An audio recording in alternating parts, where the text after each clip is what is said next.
আসসালামু আলাইকুম। রাজধানীতে আবারও ভূমিকম্প অনুভূত হয়েছে। গতকালকে রেশ কাটতে না কাটতেই এই নিয়ে ৩ বার ভূমিকম্প অনুভূত হয়েছে, যেটা সাধারণ মানুষের জন্য খুবই আতঙ্কের একটি বিষয়। সবচেয়ে বড় আতঙ্কের বিষয় হলো এই, আ বর্তমানে বেশি সংখ্যক মানুষ ঢাকাতে বসবাস করে।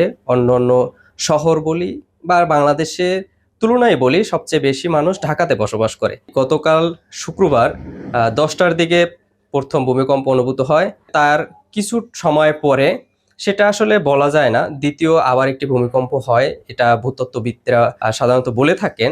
গতকালকে সাধারণ মানুষ যারা ছিলেন তারা সবাই আসলে বলাবলি করছিলেন যে হয়তো দ্বিতীয়বার আবার ভূমিকম্প হতে পারে। সে হিসেবে আজকে সকালে গাজীপুরের বাইবেলের এই এরিয়াতেও আজকেও ভূমিকম্প অনুভূত হয়েছে। ঠিক সকালেই ছিল এই ঘটনাটা।